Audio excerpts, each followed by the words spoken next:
Tonight, I'm gonna be talking about, going to jail and how you kind of supposed to view it after you get out. Now, a friend of mine that this friend of mine that I have, he contacted me tonight, just to see how I was doing. We haven't spoken a good while. We're both, we met in Virginia. Um, when I met him, I was 17. Um, it was me and a lot of my boys, in the streets. And he had a family. He had a wife, 4 kids at the time, 3 girls, 1 boy. And, we've been friends since then. I watched his kids grow up. And, his girls have kids. And, we've always been like this. 2 Scorpios. Like, me and him have, always been cool. So he contacts me tonight and he says that his son just got out of jail. I'm like, why? Like, what did he do? Like, I didn't see that one coming. So he told me what happened, and he did about a year.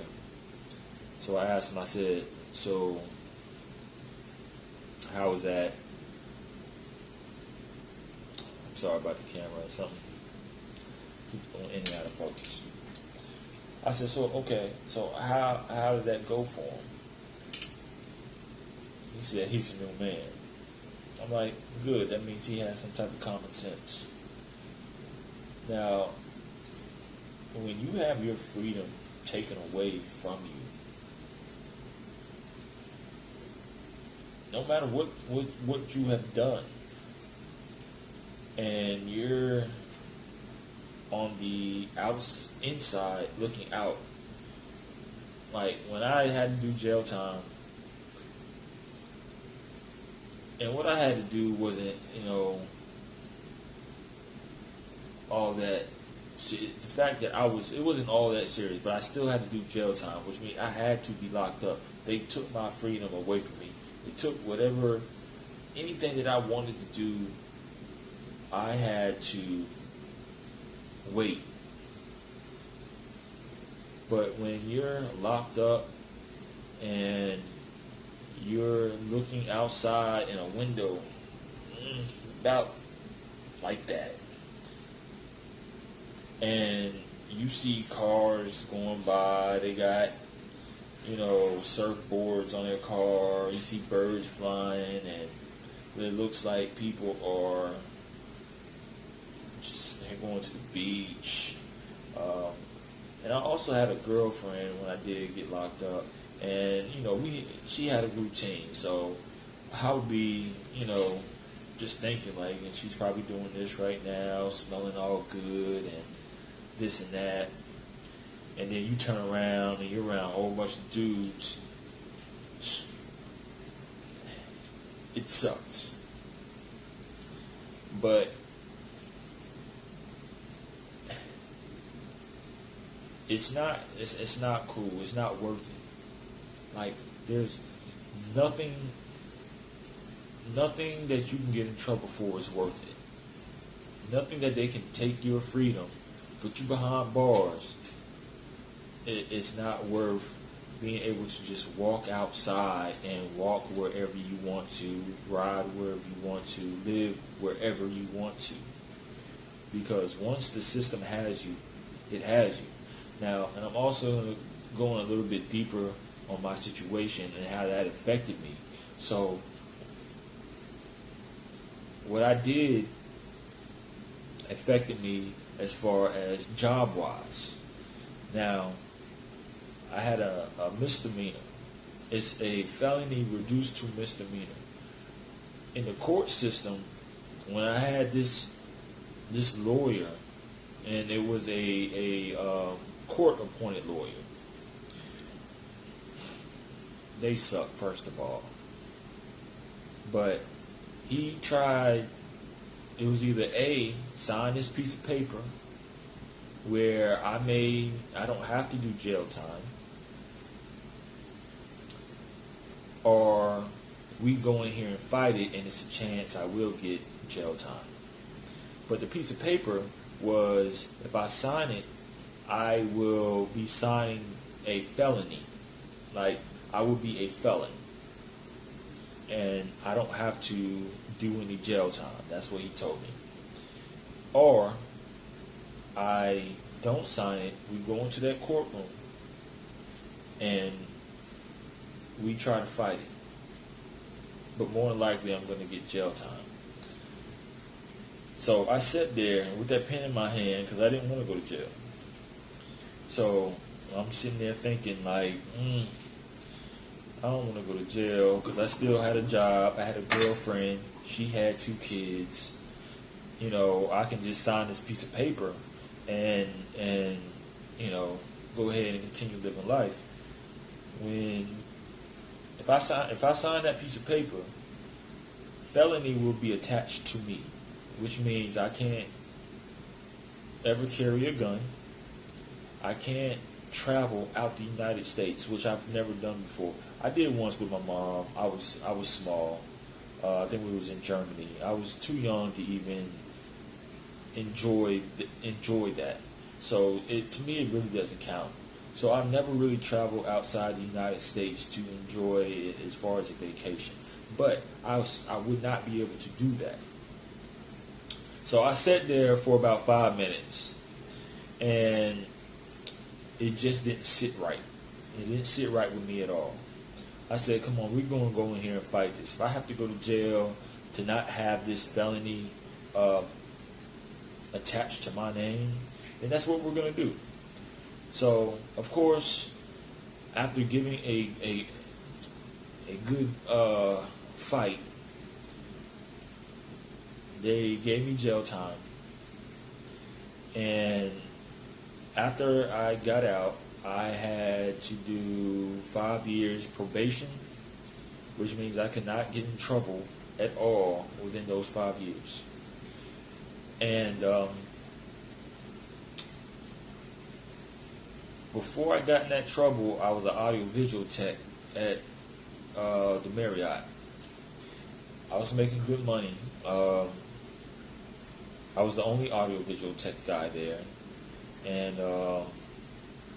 you know, what I did, it wasn't worth it.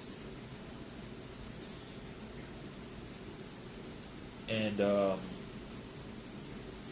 ever since I got that case, as I was going through that transition, I had a job, got let go. Now I have a felony. It says felony reduced to misdemeanor. So I lost she was my fiance at the time, and again she had 2 kids that I was helping take care of.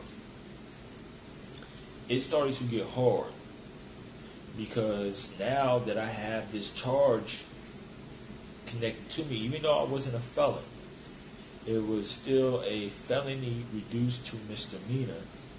Jobs look at that. Now, you can either lie on your application and tell them that you haven't committed any crimes or been in trouble and see what happens. But more than likely, they're going to do a background check and find out. Or you can tell the truth, which they still may not hire you. So now I have to come up with different things to do. I had to push my entrepreneur skills out even more. But by the time I really started making any little bit of money, me and my fiance broke up because, you know, a man trying to take care of a household with 2 kids, and the financial part started to fall a lot on her, it got stressful. And we started fighting more and this and that. It was a snowball effect.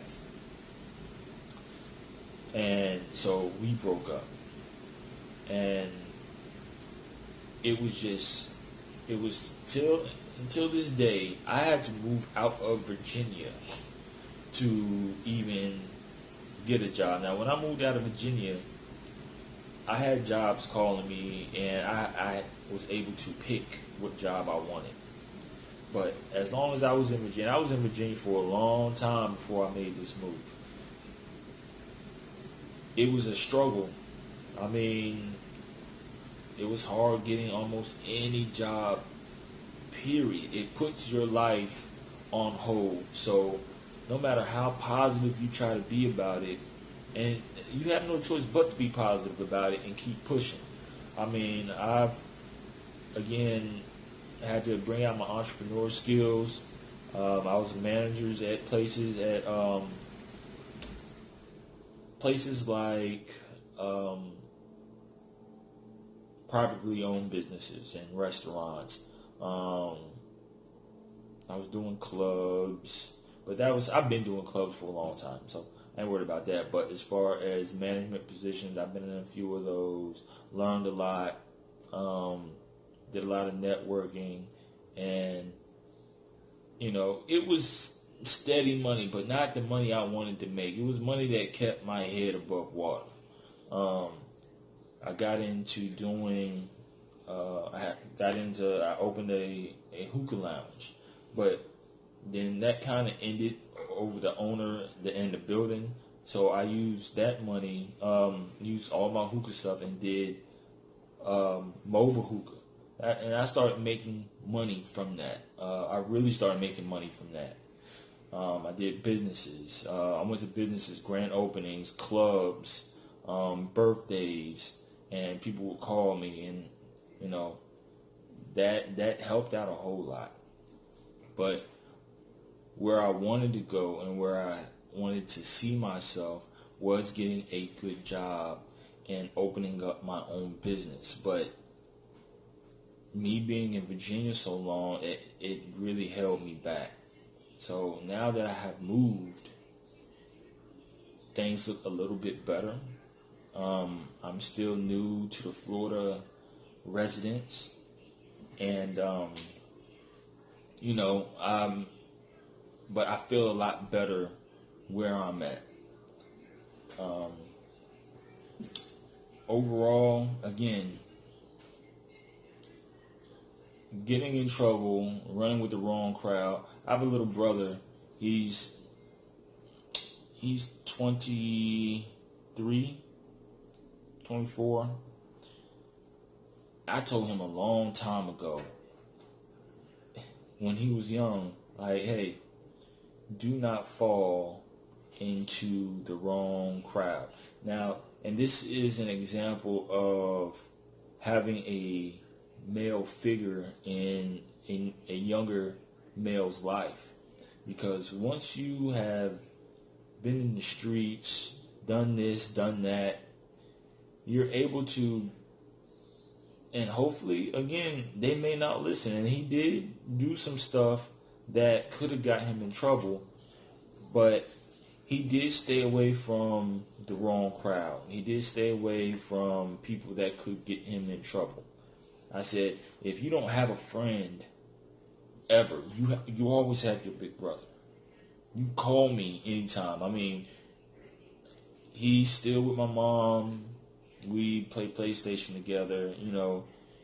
He can always call me, and I always have almost any answer. Any question he has for me, I have almost any answer for. Simple. But I still feel it's important. I never really had a male figure in my life. I'm the oldest out of all my brothers and sisters. But growing up, I never had that male figure or period to teach me about life, to let me know how important it is to go to college. Stuff like that. I've gotten in trouble that,